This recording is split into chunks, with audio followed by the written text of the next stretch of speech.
ಏನಣ್ಣ ಇದು? ನಿನ್ನ ದೇಹಕ್ಕೆ ವಿಶ್ರಾಂತಿ ಕೊಡದೆ ಹಗಲು ರಾತ್ರಿ ಅನ್ನದೇ ದುಡಿತಾ ಇದೆಯಲ್ಲ, ಏನಣ್ಣ ಇದು? ಯಾಕೆ ಈ ರೀತಿ ಕಷ್ಟ ಪಡ್ತಾ ಇದೀಯ ನೀನು?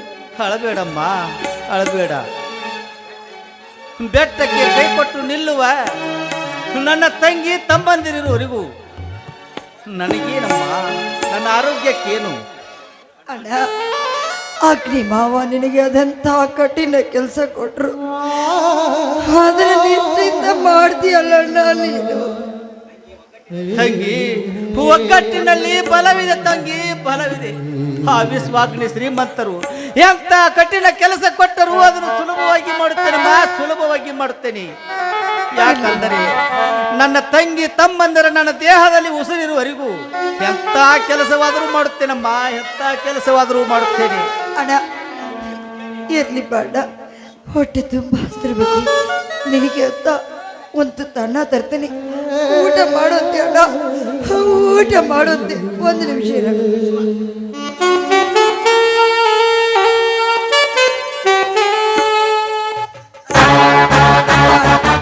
ನಾನೇ ನನ್ನ ಕೈಯಾರೆ ನಿನಗೆ ತುತ್ತು ಮಾಡಿ ತಿಳಿಸಿ.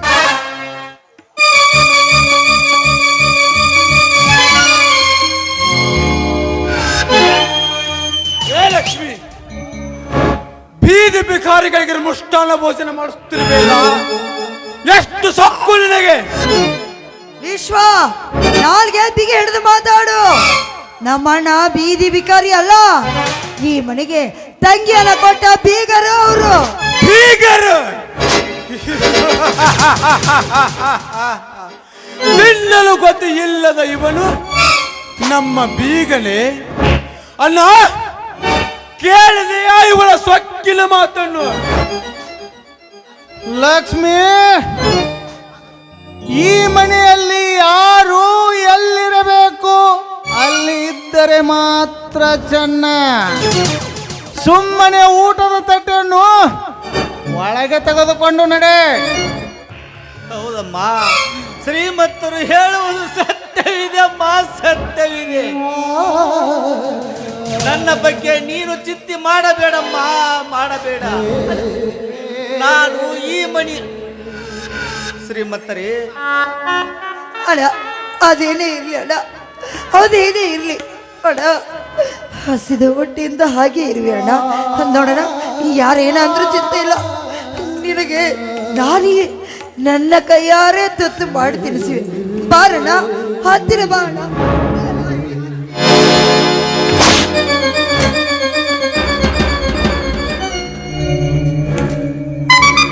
ಬೇಡ ಶ್ರೀಮಂತರೇ, ಹಣ ಇವತ್ತು ಇರುತ್ತದೆ, ನಾಳೆ ಹೋಗುತ್ತದೆ. ಆದರೆ ಅದೇ ಮನುಷ್ಯತ್ವ ಇರುವವರೆಗೂ ಹಿಂಬಾಲಿಸುತ್ತಾ ಬರುತ್ತದೆ. ಅಣ್ಣನ ಮೇಲಿನ ಪ್ರೀತಿಯಿಂದ ನಾನು ಈ ಮನೆಯ ಆಳೆ ಎಂಬುದನ್ನು ಮರೆತು ಬಿಟ್ಟಿದ್ದಾಳೆ. ನನ್ನ ತಂಗಿ ಮರೆತು ಬಿಟ್ಟಿದ್ದಾಳೆ. ದಯವಿಟ್ಟು ಅವಳನ್ನು ಕ್ಷಮಿಸಿ ಬಿಡಿ ಶ್ರೀಮಂತರೇ, ಅವಳನ್ನು ಕ್ಷಮಿಸಿ ಬಿಡಿ.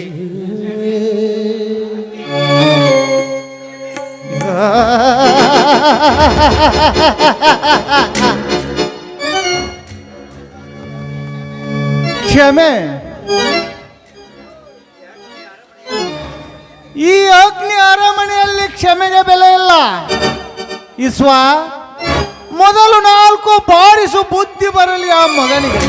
ಬೇಡಿ ಬೇಡಿ ತಂದೆ ಮಾರುತೇಶ್ವರ, ಏನಪ್ಪ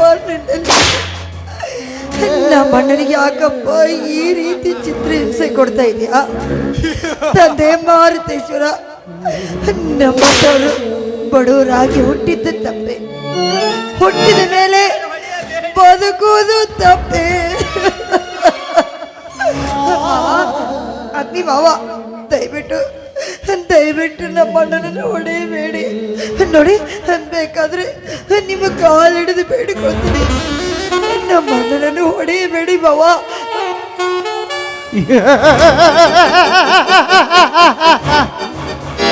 ಲಕ್ಷ್ಮಿ, ನಿನ್ನಣ್ಣನಿಗೆ ಹೊಡೆಯಬಾರದೆ? ಹಾಗಿದ್ದರೆ ತಿನ್ನು ನೀನು ಈ ಚಾಟಿಯ ರುಚಿಯನ್ನು. ಇಸ್ವಾ, ನನ್ನ ತಂಗಿಯನ್ನು ಹೊಡೆಯಬೇಡ ಶ್ರೀಮಂತರೇ, ಹೊಡೆಯಬೇಡಿ. ನನಗೆ ಬೇಕಾದರೆ ತಂಗಿಗೆ ಬೇಕಾದಷ್ಟು ಹೊಡೆಯಿರಿ, ನಾನು ಸಹಿಸಿಕೊಳ್ಳುತ್ತೇನೆ. ನನ್ನ ತಂಗಿಯನ್ನು ಹೊಡೆಯಬೇಡಿ ಶ್ರೀಮಂತರೇ, ಹೊಡೆಯಬೇಡಿರಿ.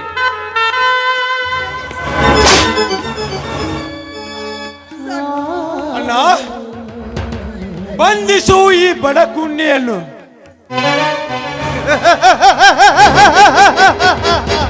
ಏನೇ ರೊಟ್ಟಿ ಮಾಡುವುದನ್ನು ಬಿಟ್ಟು ಮೈಗಟ್ಟಿಯಾಗುವ ಊಟವನ್ನು ಉಣಿಸುತ್ತಿರುವೆಲ್ಲ, ತಿನ್ನು ಈ ಚಾಟಿಯ ರುಚಿಯನ್ನು.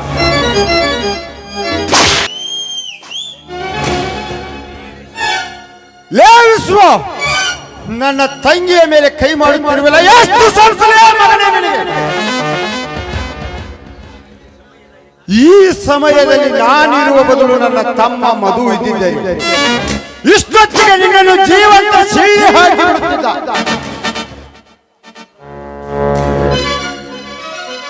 ಬಂಗಾರದಂತಿರುವ ಈ ನನ್ನ ತಂಗಿಯ ಮೇಲೆ ಒಂದು ಏಟು ಹಾಕದೆ ಮಲ್ಲಿಗೆ ಹೂವಿನ ತರ ಬೆಳೆಸಿದ್ದೆ. ಅಂತದರಲ್ಲಿ ಅವಳ ಮೇಲೆ ಕೈ ಮಾಡುತ್ತಿರುವಿಲ್ಲ. ನೀನೊಬ್ಬ ಗಂಡಸೆ ಅಲ್ಲ, ಷಂಡ. ಮುಖದ ಮೇಲೆ ಮೀಸೆ ಇದ್ದರೆ ಸಾಲದು, ಶ್ರೀಮಂತನ ಗುಂಡಿಗೆಯಲ್ಲಿ ದಮ್ ಇರಬೇಕು.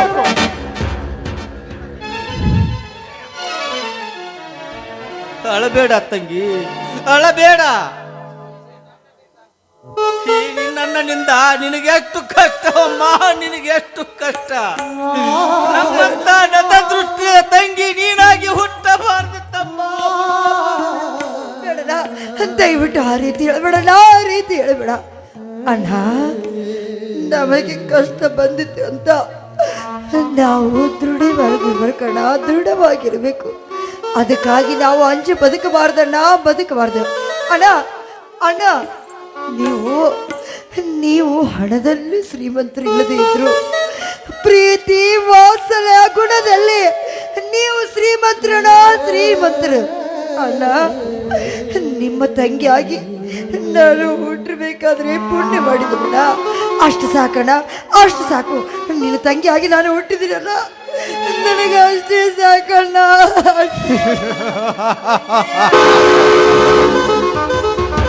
ಬಡವನ ಸಿಟ್ಟು ಧವಳಿಗೆ ಮೂಲ.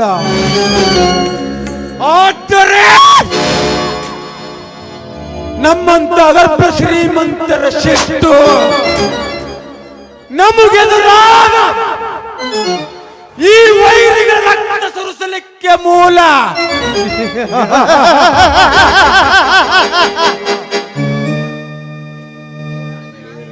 ಲೇ ರಣಧೀರ, ನನ್ನ ಎದೆ ಮೇಲೆ ನಂಗಿಡಿದು ತಪ್ಪು ಮಾಡಿದೆ.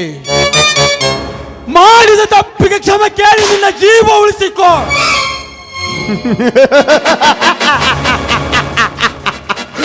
ಎಂತ ಹೇಳಿತನದ ಮಾರ್ಗವನ್ನು ಹೇಳುತ್ತಿರುವೆ ಶ್ರೀಮಂತ. ಈ ಗಂಡುಗಳಿಗೆ ತಪ್ಪು ಮಾಡಿದವರು ನೀವು.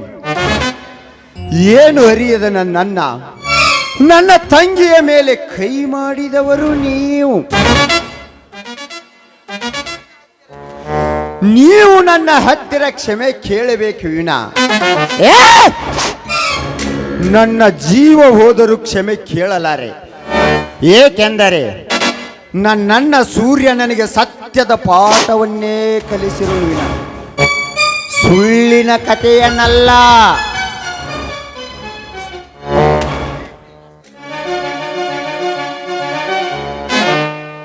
ಎಷ್ಟು ಪಗರು ಮಗನೇ ನಿನಗೆ.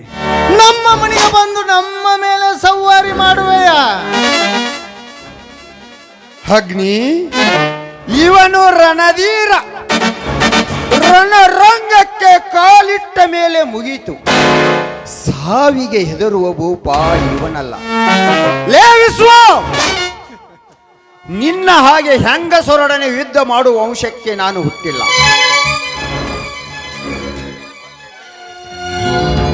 ಒಂದು ವಿಷಯ ಚೆನ್ನಾಗಿ ನೆನಪಿನಲ್ಲಿಟ್ಟುಕೋ. ಏನು ಅರಿಯದ ಮುದ್ದು ತಂಗಿ ಲಕ್ಷ್ಮಿ ಮೇಲೆ ಮುಂದೇನಾದರೂ ಕೈ ಎತ್ತಿದರೆ ಪರಶಿವನ ಮೇಲೆ ಆನೆ ಮಾಡಿ ಹೋಗ್ತಿದ್ದೇನೆ. ನಿನ್ನನ್ನು ಜೀವಂತ ನೆಲ ಬಗೆದು ಹುಗಿದು ಬಿಡುತ್ತೇನೆ. ಯಾಚರ ಅವಮಾನವನ್ನ ಅವಮಾನ ಇನ್ನು ಈ ಬಡ ಬಿಕಾರಿ ತಂಗಿಗೆ ಈ ಮನೆಯಲ್ಲಿ ಜಾಗವಿಲ್ಲ ಅಣ್ಣ. ಅವಳನ್ನ ಹೊರಗಟ್ಟಲು ಅವಳು ಭಿಕ್ಷುಕಿಯಲ್ಲ ಶ್ರೀಮಂತ. ಅಗ್ನಿ ಸಾಕ್ಷಿಯಾಗಿ ಕೈ ಹಿಡಿದು ಈ ಮನೆ ಬಾಗಿಲಿಗೆ ಮೆಳೆ ಬಡದ ಬಂದ ಸೊಸೆ ನನ್ನ ತಂಗಿಯನ್ನು ಮನೆಯಿಂದ ಹೊರ ಹಾಕುವ ಸಾಹಸಕ್ಕೆ ಕೈ ಹಾಕಿದರೆ ಕ್ಷಣದಲ್ಲಿ ಉರುಳಿಸುವೆ ನಿಮ್ಮಿಬ್ಬರ ರುಂಡವನ್ನು.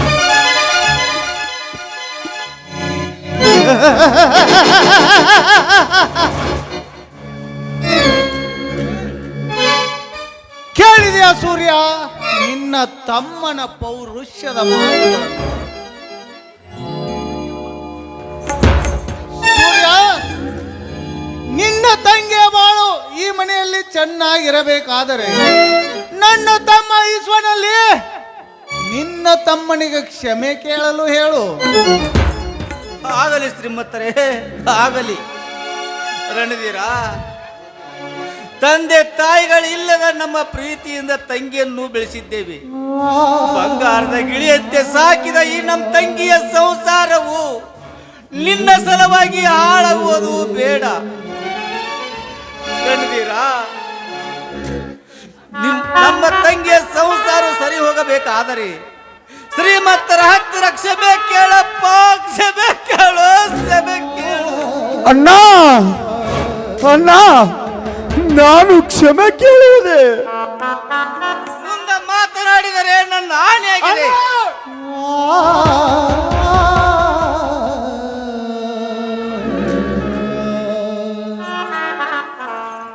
ಆಗಲಿ ಅಣ್ಣ, ಆಗಲಿ, ಕ್ಷಮೆ ಕೇಳುತ್ತೇನೆ. ವಿಶ್ವಾಗ್ನಿಯರೇ, ನಿಮ್ಮ ಹತ್ತಿರ ತಪ್ಪಾಗಿ ನಡೆದುಕೊಂಡು ಬಿಟ್ಟು ನನ್ನನ್ನು ಕ್ಷಮಿಸಿಬಿಡಿ.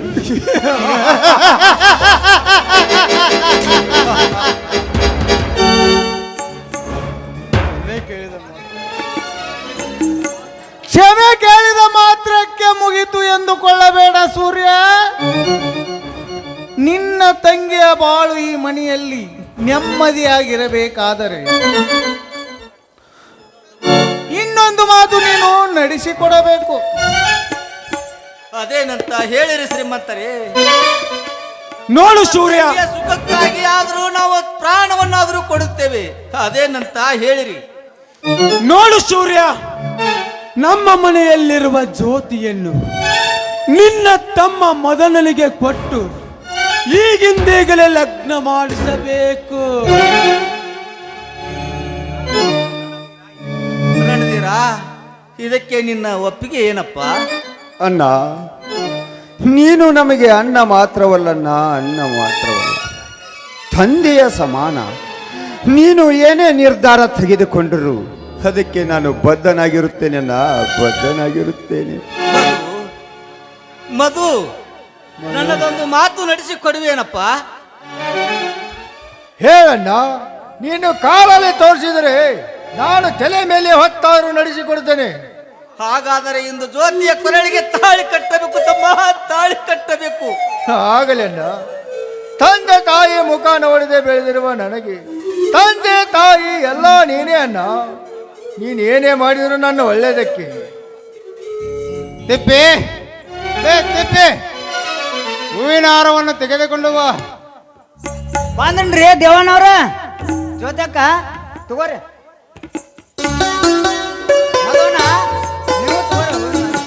ಬೇಗ ಬೇಗ ಅಕ್ಷತೆ ಕಳ್ಕೊಡು ತಿಪ್ಪೇಸಿ. ತಿಪ್ಪೇಸಿ, ಬೇಗ ಬೇಗ ಅಕ್ಷತೆ ಕಳ್ಕೊಡು. ಆಯ್ತ್ರಿ ಅಣ್ಣ, ಎಲ್ಲಾರ್ಗೂ ಮುಟ್ಟ ತಗೋ ಅಣ್ಣ. ಅದ್ರ ಜೊತೆ ಹಾರವನ್ನು ಬದಲಾಯಿಸಿಕೊಳ್ಳಿ.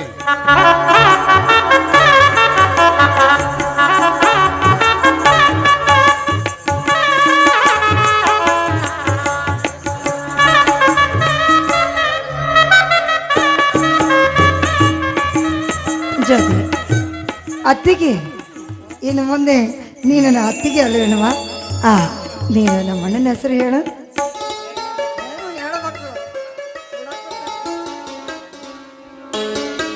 ಮಧು. ಏನಿದೆ ಉಪ್ಪು ಖಾರ ಏನಿಲ್ಲ? ಅಯ್ಯೋ ಶಿವನೇ.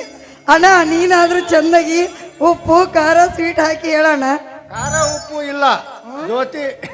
ಸರಿ ಹೋಯ್ತು ಅಣ್ಣ. ಅತ್ತಿಗೆ ಹಿರಿಯರ ಆಶೀರ್ವಾದ ತಗೊಳ್ಳಿ. ಆಶೀರ್ವಾದ ಮಾಡ.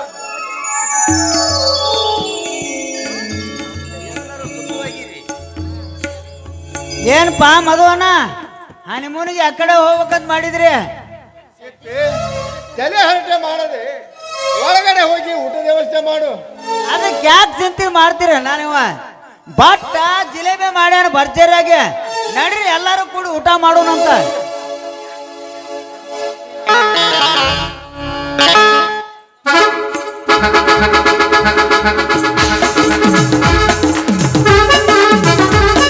ವಿಧಿ ತುಂಬಾ ವಿಚಿತ್ರ ಅಲ್ಲವೇ? ಯಾಕೆ ಮಧು? ಮತ್ತೆ ಇನ್ನೇನ ಜ್ಯೋತಿ, ಮದುವೆ ಆಗದಿರುವ ಹಿರಿಯಣ್ಣಂದಿರು ಮನೆಯೊಳಗಿರುವಾಗ ಚಿಕ್ಕವನಾದ ನನ್ನ ಮದುವೆ ಆಗಿದ್ದು ತುಂಬಾ ಆಶ್ಚರ್ಯ ಅಲ್ಲವೇ? ಇದ್ರಲ್ಲಿ ಆಶ್ಚರ್ಯ ಏನ್ ಬಂತು ಮಧು? ನೀನ್ ಪುಣ್ಯ ಮಾಡಿದೆ, ನಿಮ್ಮ ಅಣ್ಣಂದಿರು ಪಾಪ ಮಾಡಿದಾರೆ ಅಷ್ಟೇ. ನಮ್ಮ ಅಣ್ಣಂದಿರು ಯಾವ ಕರ್ಮನೂ ಮಾಡಿಲ್ಲ. ಅವರು ಕಷ್ಟಪಟ್ಟು ಓದಿಸಿದ್ದಕ್ಕೆ ನಾನು ಇಷ್ಟು ಓದಿ ಬುದ್ಧಿವಂತನಾಗಿರುವುದು. ನೋಡು ಮಧು, ಈಗಿನ ಕಾಲದಲ್ಲಿ ಮೊದಲು ನಾವು ನಮ್ಮ ಸಂಸಾರ ಅಂತ ನೋಡ್ಕೋಬೇಕು. ಅದನ್ನ ಬಿಟ್ಟು ಅಣ್ಣ ತಂಗಿ ತಮ್ಮ ಅಂತೆಲ್ಲ ಸೆಂಟಿಮೆಂಟ್ ಇಟ್ಕೋಬಾರ್ದು. ಅಂದರೆ ರಕ್ತ ಸಂಬಂಧವನ್ನು ಕಳೆದುಕೊಳ್ಳಬೇಕಂತ ಹೇಳಿರುವೇನು? ತಂದೆ ಸ್ಥಾನದಲ್ಲಿ ನಿಂತ ಸಾಕಿ ಬೆಳೆಸಿದ ನನ್ನ ಅಣ್ಣಂದಿರನ್ನು ಮರೆಯಲು ಸಾಧ್ಯವಿಲ್ಲ. ನಿನಗೆ ಮರಿ ಅಂತ ಯಾರು ಹೇಳಿದು? ನೋಡು, ಮೊದಲು ನಮ್ಮ ಸಂಸಾರ, ಆಮೇಲೆ ಬಂಧು ಬಳಗ ಅಂತ ನೋಡು ಅಂತ ಹೇಳಿದ್ದು. ಇವಾಗೇನು ನಿನ್ನ ಮನೆ ಬಗ್ಗೆನೇ ಯೋಚನೆ ಮಾಡ್ಕೊಂಡು ನಿಂತಿರ್ತಿರೋ ಅಥವಾ ಮದುವೆಯಾದ ಈ ಮಡದಿಗೆ ಸಿಹಿ ಊಟ ಏನಾರು ಬಡಿಸ್ತಿರೋ? ನನ್ನ ಅಗತ್ಯವಾಗಿ ಜ್ಯೋತಿ, ನನ್ನನ್ನು ನಂಬಿ ಬಂದ ನಿನಗೆ ಮದುವೆ ಸಿಹಿ ಊಟವೇನೋ?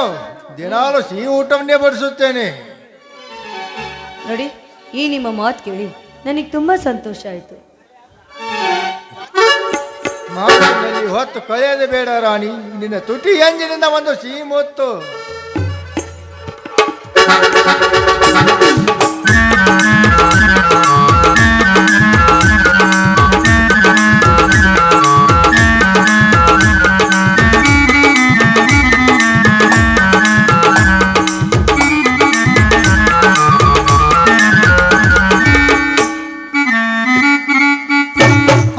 ರವಿ ಜಾರಿದ ಬಾಸಸಿ ಮೂಡಿದ, ರವಿ ಜಾರಿದ ಬಾಸಸಿ ಮೂಡಿದ, ತಂಗಾಳಿ ಬೀಸಿ ಬಂದು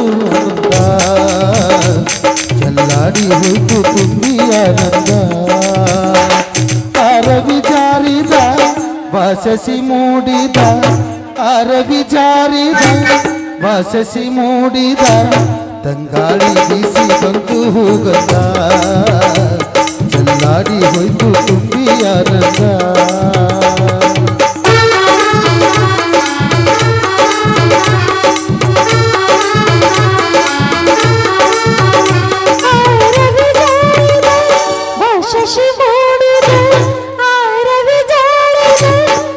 ಶಶಿ ಮೂಡಿದ ತಂಗಾಳಿ ಬೀಸಿ ಬಂದು ಹೋಗತ್ತ ಜಲ್ಲಾಡಿ ಹೋಯ್ತು ತುಂಬಿ ಆನಂದ.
ಬಾಸಸಿ ಮೂಡಿದ ತಂಗಾಳಿ ಬೀಸಿ ಬಂದು ಬಂದ ಚಲ್ಲಾಡಿ ಹೋಯ್ತು ತುಂಬಿ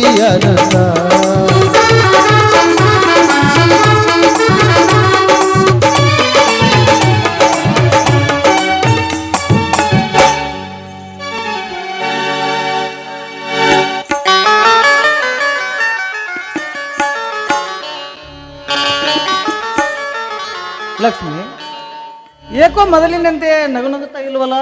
ಮನೆಯಲ್ಲಿ ಯಾರಿಂದ ಅದರ ತೊಂದರೆ ಐತೇನೋ? ಛೇ ಹಾಗೇನಲ್ಲ. ದೇವರಂತ ಪತಿ ನೀವಿರುವಾಗ ನನಗೆ ಯಾರೀ ಕಷ್ಟ ಕೊಡ್ತಾರೆ? ಹಾಗಲ್ಲ ಲಕ್ಷ್ಮಿ, ವಿಶ್ವ ಅಗ್ನಿ ಅನ್ನಂದಿರೋ ಸ್ವಲ್ಪ ಕೋಪ ಜಾಸ್ತಿ. ಅದಕ್ಕೆ ಸಿಟ್ಟಿನಲ್ಲಿ ಏನಾದರೂ ಅಂದರೇನೋ ಅಂದೆ. ಏನ್ ಮಾಡ್ಲಿ, ನಡೆದ ವಿಷಯ ಏನು ಅಂತ ಮನೆ ಹತ್ರ ಹೇಳಿಬಿಡ್ಲಿ? ಛೇ ಬೇಡ ಬೇಡ, ಹೇಳಿದ್ರಿ ಅಣ್ಣ ತಮ್ಮಂದ್ರ ಮಧ್ಯ ವಿರಸ ಹುಟ್ಟಿದಂತಾಗುತ್ತದೆ. ಬೇಡ, ಈ ವಿಷಯ ನನ್ನಲ್ಲೇ ಇರಲಿ. ಏನೋ ವಿಚಾರ ಮಾಡುತ್ತಿರುವಲ್ಲ ಲಕ್ಷ್ಮಿ? ಏನಿಲ್ಲ ರೀ, ನಿಮ್ಮ ಅಣ್ಣ ತಮ್ಮಂದರು ನನ್ನ ಮಗಳಕ್ಕಿಂತ ಹೆಚ್ಚಾಗಿ ಜೋಪಾನ ಮಾಡ್ತಾ ಇದ್ದಾರೆ. ನಿಜ ಹೇಳಬೇಕಂದ್ರೆ ನನಗೆ ಗಂಡನ ಮನೆ ಸ್ವರ್ಗವಾಗಿದೆ ರೀ, ಸ್ವರ್ಗವಾಗಿದೆ. ಹೌದು ಲಕ್ಷ್ಮಿ, ಕೈ ಹಿಡಿದ ಬಂದ ಸತಿ ಮಣಿಯ ಮಲಗಿದ್ದಾಗೆ ಅವಳನ್ನು ಚೆನ್ನಾಗಿ ನೋಡಿಕೊಳ್ಳುವುದು ಗಂಡನ ಮನೆಯವರ ಕರ್ತವ್ಯ ಅಲ್ಲವೇ? ನಿಜ ರೀ, ನಿಜ. ಹೆಣ್ಣಿಗೆ ತಂದೆ ತಾಯಿ ಬಂಧು ಬಳಗ ಎಲ್ಲವೂ ಗಂಡನೇ ಸರ್ವಸ್ವ ಅಂತ ನಂಬಿ ಬರುವ ಹೆಣ್ಣು ಅಂದಾಗ ಆ ಹೆಣ್ಣು ಕೂಡ ಗಂಡನ ಮನೆಯನ್ನು ಬೆಳಗುವ ದಿವ್ಯ ಜ್ಯೋತಿ ಆಗಬೇಕ್ರಿ, ಜ್ಯೋತಿಯಾಗಿ ಬೆಳಗಬೇಕು. ಗಂಡನ ಮನೆ ಏಳಿಗೆಯಾಗಿ ಮೇಣದ ಬಟ್ಟೆಯಂತೆ ತನ್ನನ್ನೇ ತಾನು ಉರಿದುಕೊಂಡು ತನ್ನ ಜೀವನವನ್ನು ಸವಿಸಿಕೊಳ್ಳುವ ಹೆಣ್ಣು ಈ ಜಗದ ಕಣ್ಣು ಲಕ್ಷ್ಮಿ. ನಿಜ ಮಣಿ, ಸರಿಯಾಗಿಯೇ ಹೇಳಿದಿರಿ ಮಣಿ. ಆ ದೇವರು ನಿಮಗೆ ಸಾಕಷ್ಟು ಆಸ್ತಿ ಹಣ ಐಶ್ವರ್ಯ ಎಲ್ಲವನ್ನು ಕೊಟ್ಟರು, ನಿಮ್ಮಲ್ಲಿ ಸ್ವಲ್ಪವೂ ಕೂಡ ಅಹಂಕಾರವಿಲ್ಲ, ಭೇದ ಭಾವ ಇಲ್ಲ. ಅಂದ ಮೇಲೆ ಬಡವರಿಗೆ ದಾನ ಧರ್ಮ ಮಾಡಿದರೆ ಇದರಿಂದ ನಿಮಗೂ ಪುಣ್ಯ ಬರುತ್ತದೆ, ಜನರ ಜೀವನ ಜೋಕಾಲಿಯಾಗಿ ಸಾಗಬಹುದಲ್ಲವೇ? ಹೌದು ಲಕ್ಷ್ಮಿ, ಹಣ ಹೊಂದಿದ್ದರೆ ನಾನು ದೊಡ್ಡವನು ಎಂದು ತಿಳಿದವನೇ ದಡ್ಡ. ಜನ ಕಾಂತಿನ ದಾಸರಾಗದರೆ ನ್ಯಾಯ ನೀತಿ ಸತ್ಯ ಧರ್ಮಕ್ಕೆ ನಾವು ದಾಸರಾಗದೆ ನಾವು ಹುಟ್ಟಿ ಬಂದದಕ್ಕೆ ಸ್ವಾರ್ಥಕವಲ್ವೇ? ನಿಜ ರೀ, ನೀವು ಹೇಳೋ ಮಾತು ಸತ್ಯ.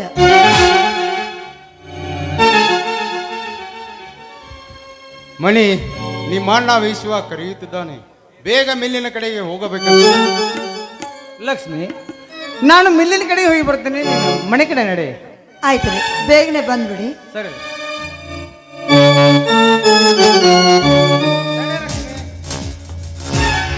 ತಡೆ ಲಕ್ಷ್ಮಿ, ಎಲ್ಲಿಗೆ ಹೊರಟಿರುವೆ?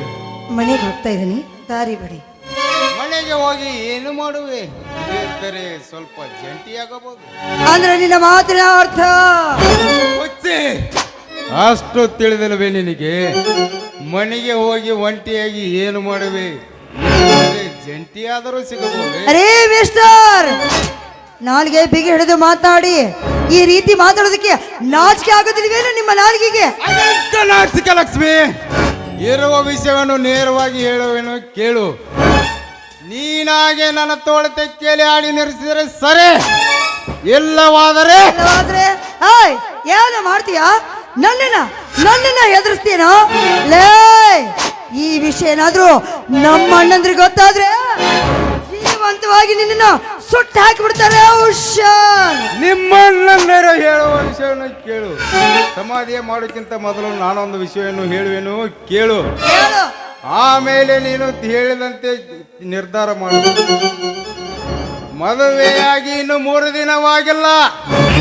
ನೀನು ಮುತ್ತೈದೆ ಆಗೋ ಆಸೆನೋ ಎಲ್ಲ ಮುಂಡೆ ಆಗೋ ಆಸೆನೋ? ಮಾಲದ ಬರೋದು ಚೌಡಮ್ಮ, ಇದೇ ನಮ್ಮ ನಿನ್ನ ಲೀಲೆ. ಈಗ ತಾನೇ ಮುತ್ತೈದೆ ಆಗಿರುವ ಈ ಹೆಣ್ಣಿಗೆ ಇದೆಂತ ಕಷ್ಟವನ್ನು ತಂದೊಡ್ಡಿದೆಯಮ್ಮ. ಅಮ್ಮ ದೇವಿ, ಈ ಭಕ್ತಳ ಮೇಲೆ ನಿನ್ನ ಅಭಯ ಹಸ್ತ ಇರ್ಲಿ ಅಮ್ಮ, ಅಭಯ ಹಸ್ತ ಇರ್ಲಿ. ಲಕ್ಷ್ಮಿ, ನಿನ್ನ ಅಭಯ ಹಸ್ತ ನೀಡಿದರೆ ನೇಂತೆ. ನಾನು ಹೇಳಿದ ಕೇಳಿದರೆ ನಡೆಯುವುದು ಯುದ್ಧ, ನಿನಗೆ ಸಿಗುವುದು ಮಾನಗೆಟ್ಟವಳ. ಅಮ್ಮ ತಾಯಿ, ಏನಮ್ಮ ಇದು? ಭಕ್ತರ ಮನವನ್ನು ಅರಿತು ಅವ್ರಿಗೆ ಒಳ್ಳೆಯದನ್ನೇ ಬಯಸ್ತೇನೆ ನೀನು. ಆದರೆ ಇಂತಹ ಕಟಕರು ಒಳ್ಳೆಯದಾಗುವುದಕ್ಕೆ ಸಂಚಕಾರ ಹಾಕ್ತಾ ಇದ್ರಲ್ಲ, ಇಂಥ ದುಷ್ಟರಿಗೆ ನೀನು ಶಿಕ್ಷೆ ಕೊಡಲಿಲ್ಲಮ್ಮ. ಹೇಳಮ್ಮ, ನೀನು ಶಿಕ್ಷೆ ಕೊಡೋದಿಲ್ಲವೇ? ಶಿಕ್ಷೆ ಶಿಕ್ಷೆ ಶಿಕ್ಷೆ ಆದರೆ ಈಗಲ್ಲ, ಅವರ ಪಾಪದ ಕೊಡ ತುಂಬಿದ ನಂತರ. ಈಗ ನಾನು ಹೇಳುವಂತೆ ಕೇಳುವೆಯಾ ಅಥವಾ ಮುಂದಿನ ದಾರಿ ಹಿಡಿದು? ಕಟಕನ ಕೈಗೆ ಕುರಿ ಸಿಕ್ಕಾಗ ಹಿಂದೆ ಮುಂದೆ ನೋಡದೆ ಅದರ ಪ್ರಾಣವನ್ನು ತೆಗೆದು ಬಿಡ್ತಾರಂತೆ. ಅದೇ ರೀತಿ ಈ ದಾರಿಯಲ್ಲಿ ನಾನು ಒಂಟಿಯಾಗಿದ್ದೇನೆ. ಈ ಪಾಪಿ ಏನ್ ಮಾಡೋದಕ್ಕೂ ಹೆಸೋದಿಲ್ಲ.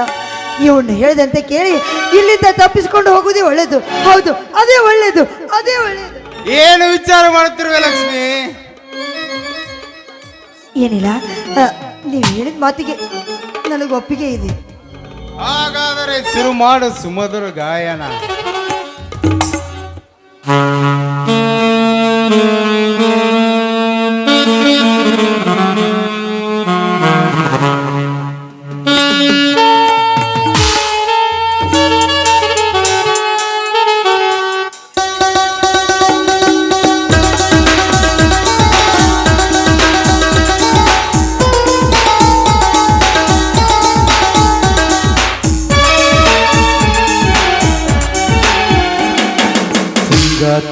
ಸಂಗಾತಿ ಓ ಸಂಗಾತಿ, ಎಲ್ಲಂತಿ ಗಮ್ಮಂತಿ ಓ ಸೇವಂತಿ, ಸಹನಾಮಣಿ ನನ್ನ ಸಹಜಾವಿನಿ, ನನ್ನ ಎದೆಯಾಳು ದೊರೆಸಾನಿ ಸಹಧರ್ಮಿನಿ.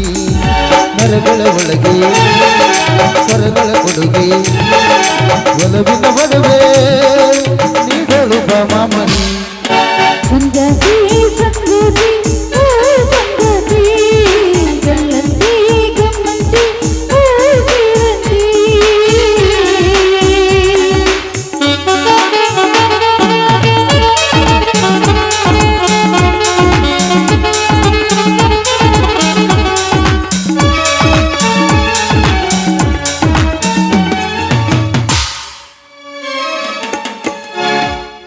ನಾನೇನು ಬರ್ತೀನಿ. ಸ್ವಲ್ಪ ತಡೆ ಲಕ್ಷ್ಮಿ, ತಡೆ ಲಕ್ಷ್ಮಿ. ಯಾಕೆ, ಏನಾಯ್ತು? ಎಲ್ಲಿಗೆ ಹೋಗುದು? ಮನೆಗೆ ಹೋಗ್ತಾ ಇದ್ದಾನೆ. ಮನೆಗೆ ಹೋಗಿ ಸ್ವಲ್ಪ ತಡೆ. ಯಾಕೆ ಯಾಕೆ ನಾನು ತಡೆದು ನಿಲ್ತಿದ್ದೆ? ನೀನಿಂದ ನನಗೆ ಅನ್ನ ಎಂದು ಅಪ್ಪಿಗೆ ನೀಡಮ್ಮ. ಗೊತ್ತಲ್ಲ, ನನಗೆ ಗೊತ್ತು. ನೀನು ಕಂಡಾಗ್ಲೇ ನೀನೊಬ್ಬ ಒಳ್ಳೆ ವ್ಯಕ್ತಿ ಅಂತ ತಿಳ್ಕೊಂಡಿದ್ದೆ. ನೋಡು, ಇದರಿಂದ ನಾನೇನೂ ಕೋಪ ಮಾಡ್ಕೊಂಡಿಲ್ಲ. ನಿನ್ನ ಮೇಲೆ ನನಗೂ ಬೇಜಾರೇ ಇಲ್ಲ. ಲಕ್ಷ್ಮಿ, ಸಾಕಮ್ಮ, ನಿನ್ನ ಅಮೃತವಾಯಿನಿಂದ ನನಗೆ ಸಂತೋಷವಾಯಿತು. ಅಣ್ಣ ಎಂದು ಅಪ್ಪಿಗೆ ನೀಡಮ್ಮ. ಆಯ್ತಣ್ಣ, ನೀನು ಹೇಳ್ದಂತೆ ಯಾಕೆ ಅಣ್ಣ.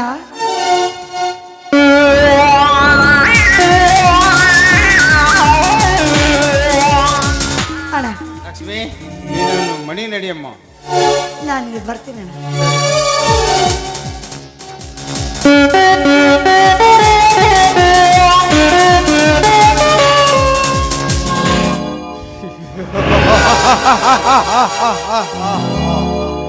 ಶಬಾಷ್ ದೇವ, ಶಬಾಷ್. ಗಂಡು ಎಂದರೆ ನೀನೇ. ಸಿಕ್ಕಿರುವ ಅವಕಾಶವನ್ನು ಉಪಯೋಗಿಸಿಕೊಂಡು ಕುರಿಯಂತೆ ಅವಳನ್ನ ನಿನ್ನಪ್ಪಿಗೆಯಲ್ಲಿ ಹಾಕಿಕೊಂಡು ನಂತರ ಬಿಗದಪ್ಪಿ ನನಗೆ ಭಾವಚಿತ್ರ ತೆಗೆಯಲು ಅನುವು ಮಾಡಿಕೊಟ್ಟೆ ದೇವ. ಶಬಾಷ್. ವಿಶ್ವ, ಈ ನಾಟಕದಿಂದ ನಿನ್ನ ಮನಸ್ಸಿಗೆ ಸಂತೋಷವಾಗಿದ್ದರೆ ನಿಮ್ಮನೆಯ ಅನ್ನ ಉಂಡುದಕ್ಕೂ ಸಾರ್ಥಕವಾಗುತ್ತದೆ. ತುಂಬಾ ಸಂತೋಷ ದೇವ, ತುಂಬಾ ಸಂತೋಷ.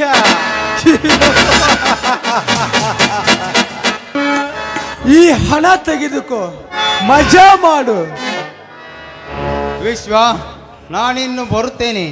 ಬಾಯ್.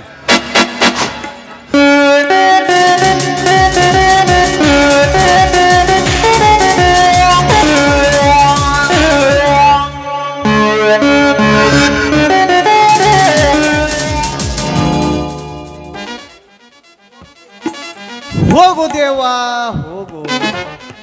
ಮನೆಗಾದರೂ ಹೋಗು, ಸ್ಮಶಾನಕ್ಕಾದರೂ ಹೋಗು.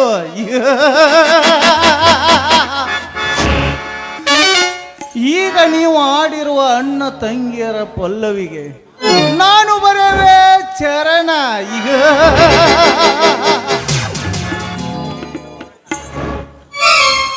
ಮೇಲಿರುವ ಆದರೆ ಈ ಅಗ್ನಿಗೆ 1000 ಕಣ್ಣು.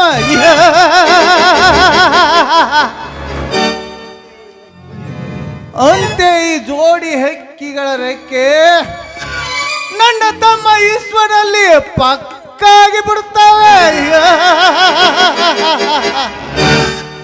ಲಕ್ಷ್ಮಿ,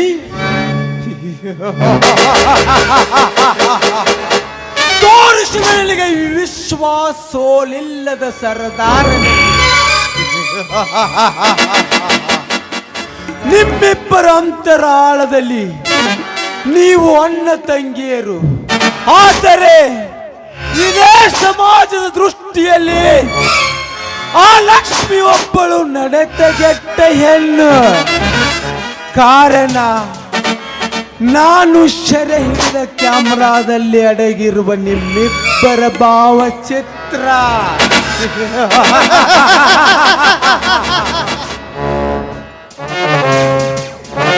ಹೂಗಾರ್ತಿ ಅಂದ ಚಂದದ ಹೂಗಳನ್ನು ಆಯ್ದುಕೊಂಡು ಕಲಾತ್ಮಕವಾಗಿ ಹಾರವನ್ನು ತಯಾರಿಸಿ ರಸಿಕರ ಕಣ್ಣಿಗೆ ಆನಂದ ಕೊಡುವಂತೆ ಸಮಯ ಸಿಕ್ಕಾಗ ಈ ಲಕ್ಷ್ಮಿಗೆ ಭಾವಚಿತ್ರವನ್ನು ತೋರಿಸಿ ನನ್ನ ಮನ ಬಂದಂತೆ ಕುಣಿದು ಕುಪ್ಪಳಿಸಿ ಆ ಲಕ್ಷ್ಮಿಗೆ ಸ್ವರ್ಗ ಸುಖ ತೋರಿಸದೇ ಇದ್ದರೆ